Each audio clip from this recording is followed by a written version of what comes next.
नमस्कार दोस्तों, स्वागत है आप सभी का हमारे चैनल पर। आज हम लेकर आए हैं कक्षा 9 की हिंदी पाठ्य पुस्तक क्षितिज भाग 1 के अध्याय 2 ल्हासा की ओर के संपूर्ण प्रश्न उत्तर। यह अध्याय प्रसिद्ध लेखक राहुल सांकृत्यायन द्वारा लिखा गया एक यात्रा वृत्तांत है, जिसमें उन्होंने तिब्बत की कठिन लेकिन अद्भुत यात्रा का बड़ा ही सुंदर वर्णन किया है। इस वीडियो में हम आपको हर प्रश्न का सरल, सटीक और परीक्षोपयोगी उत्तर बताएंगे ताकि आपकी तैयारी और भी मजबूत हो सके।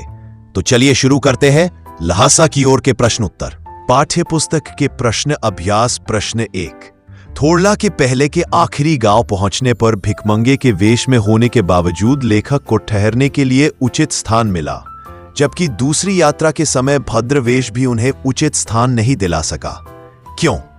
उत्तर: इसका मुख्य कारण था संबंधों का महत्व। तिब्बत में इस मार्ग पर यात्रियों के लिए एक जैसी व्यवस्थाएं नहीं थीं, इसलिए वहां जान पहचान के आधार पर ठहरने का उचित स्थान मिल जाता था। बिना जान पहचान के यात्री को भटकना पड़ता था। दूसरे, तिब्बत के लोग शाम 6 बजे के बाद छंग पीकर मस्त हो जाते थे, तब वे यात्रियों की सुविधा का ध्यान नहीं रखते थे। प्रश्न 2। उस समय के तिब्बत में हथियार का कानून न रहने के कारण यात्रियों को किस प्रकार का भय बना रहता था? उत्तर: उस समय तिब्बत में हथियार संबंधी कानून न होने से यात्रियों को हमेशा अपनी जान को खतरा बना रहता था। लोग हथियारों को लाठी डंडे की तरह लेकर चलते थे। डाकू अपनी रक्षा के लिए यात्रियों या लोगों को पहले मार देते थे, तब देखते थे कि उनके पास कुछ है भी या नहीं। इस तरह हमेशा जान जोखिम में रहती थी। प्रश्न 3। लेखक लंकोर के मार्ग में अपने साथियों से किस कारण पिछड़ गया? उत्तर: लेखक लंकोर के मार्ग में अपने साथियों से 2 कारणों से पिछड़ गया। 1. उसका घोड़ा बहुत सुस्त था। 2. वह रास्ता भटककर 1.5 मील गलत रास्ते पर चला गया था। उसे वहां से वापस आना पड़ा। प्रश्न 4। लेखक ने शेखर विहार में सुमति को उनके यजमानों के पास जाने से रोका, परंतु दूसरी बार रोकने का प्रयास क्यों नहीं किया? उत्तर: लेखक जानता था कि शेखर विहार में सुमति के यजमान रहते हैं। सुमति उनके पास जाकर बोध गया के गंडों के नाम पर किसी भी कपड़े का गंडा देकर दक्षिणा वसूला करते थे। इस काम में वे हफ्ता लगा देते, इसलिए मना कर दिया। प्रश्न 5। अपनी यात्रा के दौरान लेखक को किन कठिनाइयों का सामना करना पड़ा? उत्तर: अपनी तिब्बत यात्रा के दौरान लेखक को विभिन्न कठिनाइयों का सामना करना पड़ा। एक बार वह भूलवश रास्ता भटक गया।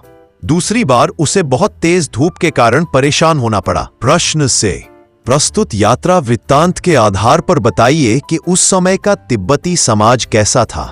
उत्तर: इस यात्रा वृत्तांत से पता चलता है कि उस समय तिब्बती समाज में पर्दा प्रथा, छुआछूत जैसी बुराइयां नहीं थीं। महिलाएं अजनबी लोगों को भी चाय बनाकर दे देती थीं। निम्न श्रेणी के भिखमंगों को छोड़कर कोई भी किसी के घर में आ जा सकता था। पुरुष वर्ग शाम के समय छंद पीकर मदहोश रहते थे। वे गंडों पर अगाध विश्वास रखते थे। समाज में अंधविश्वास का बोलबाला था। प्रश्न 7। मैं अब पुस्तकों के भीतर था। नीचे दिए गए विकल्पों में से कौन सा इस वाक्य का अर्थ बतलाता है? का लेखक पुस्तकें पढ़ने में रम गया। लेखक पुस्तकों की शेल्फ के भीतर चला गया। ग लेखक के चारों ओर पुस्तकें ही थीं। घ पुस्तक में लेखक का परिचय और चित्र छपा था। उत्तर: का लेखक पुस्तकें पढ़ने में रम गया। प्रश्न 8। सुमति के यजमान और अन्य परिचित लोग लगभग हर गांव में मिले। इस आधार पर आप सुमति के व्यक्तित्व की किन विशेषताओं का चित्रण कर सकते हैं? उत्तर: सुमति मिलसार और हंसमुख व्यक्ति थे, जिनकी जान पहचान का दायरा विस्तृत था। सुमति अपने यजमानों को बोध गया से लाए कपड़े के गंडे बनाकर दिया करते थे और उनसे दक्षिणा लेते थे। सुमति लोगों की आस्था का अनुचित लाभ उठाते थे, पर इसकी खबर लोगों को नहीं लगने देते थे। वे बौद्ध धर्म में गहरी आस्था रखते थे। प्रश्न 9। हालांकि उस वक्त मेरा भेष ऐसा नहीं था कि उन्हें कुछ भी ख्याल करना चाहिए था। उक्त कथन के अनुसार हमारे आचार व्यवहार के तरीके वेशभूषा के आधार पर तय होते हैं। आपकी समझ से यह उचित है अथवा अनुचित, विचार व्यक्त करें। उत्तर: यह बात सच है कि हमारे आचार व्यवहार के तरीके वेशभूषा के आधार पर तय होते हैं। हम अच्छा पहनावा देखकर किसी को अपनाते हैं तो गंदे कपड़े देखकर उसे दुत्कारते हैं। लेखक भिखमंगों के वेश में यात्रा कर रहा था, इसलिए उसे यह अपेक्षा नहीं थी कि शेखर विहार का भिक्षु उसे सम्मानपूर्वक अपनाएगा। मेरे विचार से वेशभूषा देखकर व्यवहार करना पूरी तरह ठीक नहीं है। अनेक संत महात्मा और भिक्षु साधारण वस्त्र पहनते हैं, किंतु वे उच्च चरित्र के इंसान होते हैं, पूज्य होते हैं। परंतु यह बात भी सत्य है कि वेशभूषा से मनुष्य की पहचान होती है। हम पर पहला प्रभाव वेशभूषा के कारण ही पड़ता है, उसी के आधार पर हम भले बुरे की पहचान करते हैं। प्रश्न 10। यात्रा वृत्तांत के आधार पर तिब्बत की भौगोलिक स्थिति का शब्द चित्र प्रस्तुत करें।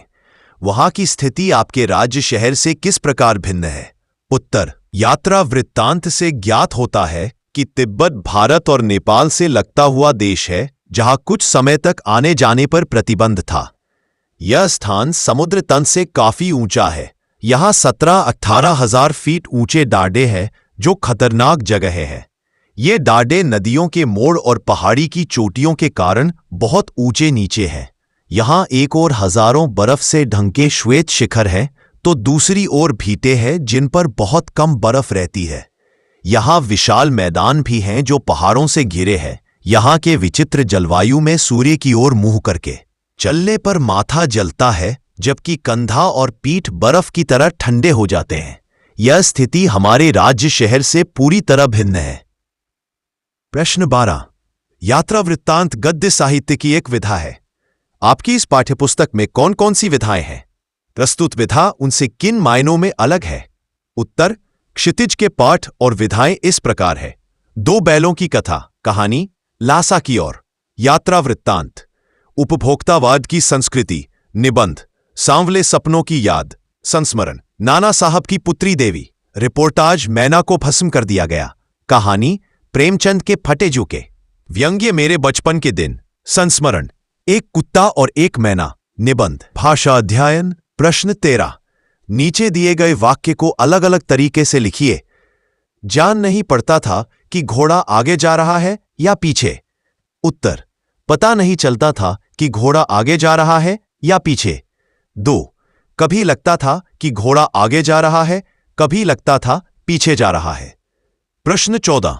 प्रस्तुत पाठ में से आंचलिक शब्द ढूंढकर लिखिए। उत्तर। भरिया, छंग, ती, फरी, कलिपोर, चौकी, डांडा, थुकपा, कंजुर, खोटी आदि। प्रश्न 15। पाठ में कुछ ऐसे शब्द छांटिए जो किसी की विशेषता बता रहे हो। उत्तर। मुख्य, व्यापारिक, सैनिक, फौजी, चीनी, बहुत से, परित्यक्त, टोटीदार, सारा, दोनों, आखिरी, अच्छी, भद्र, गरीब, विकट, निर्जन, हजारों, श्वेत, रंग बिरंगे, थोड़ी, गरमागरम, विशाल, छोटी सी, कितने ही, पतली पतली चिरी बत्तियां। प्रश्न 16। यदि आज के समय में तिब्बत की यात्रा की जाए तो यह यात्रा राहुल जी की यात्रा से पूरी तरह भिन्न होगी। 1930 में तिब्बत में आना जाना आसान ना था। ऐसा राजनीतिक कारणों से था। आज उचित पासपोर्ट के साथ आसानी से यह यात्रा की जा सकती है। अब भिखमंगों के वेश में यात्रा करने की आवश्यकता नहीं है। अब यात्रा के लिए विभिन्न साधनों का प्रयोग किया जा सकता है। छात्र स्वयं लिखें। तो दोस्तों, ये थे क्लास 9 हिंदी क्षितिज चैप्टर 2 ल्हासा की ओर के सभी महत्वपूर्ण प्रश्न और उनके उत्तर।